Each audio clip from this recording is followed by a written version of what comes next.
Good morning, Terry. This is Paul, and this is your 21-foot Century Coronado.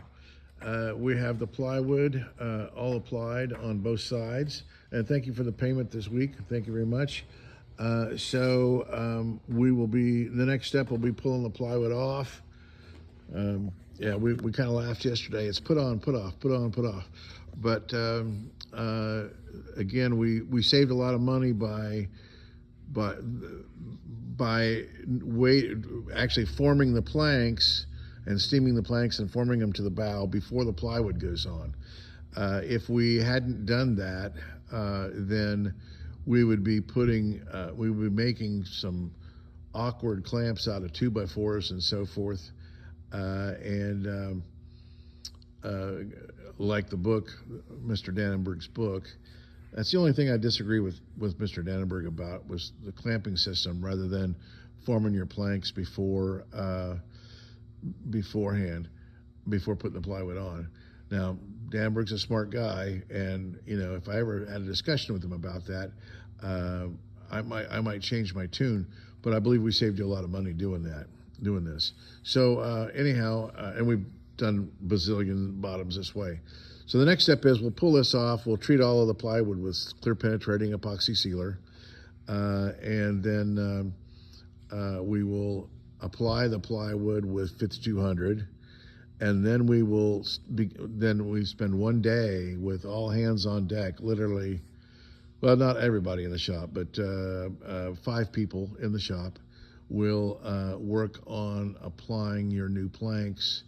In each of them bedded in 5200, and that will give you 3 waterproof layers. You'll have a marine plywood waterproof layer, 1/4-inch marine plywood, then you'll have a rubber layer. Basically, the 3 and 5200 is you'll have that layer. It's a rubber product that cures on the boat, and then you'll have your outer planks. That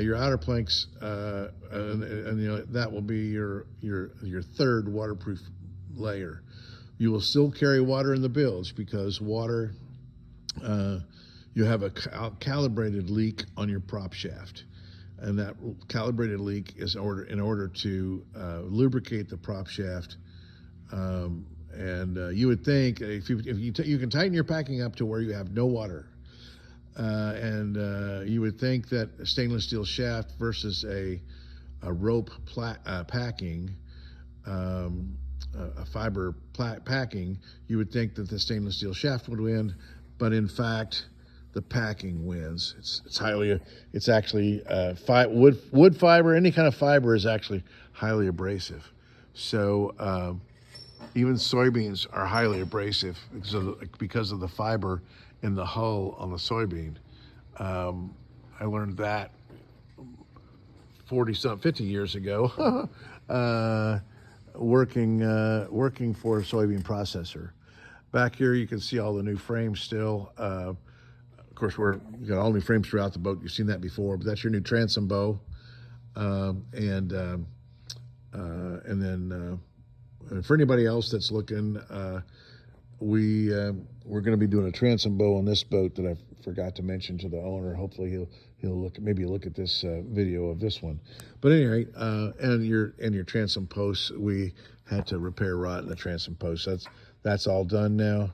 So anyway, we're getting ready to apply planks, and we're pretty excited about it. We'll probably be doing that in the next.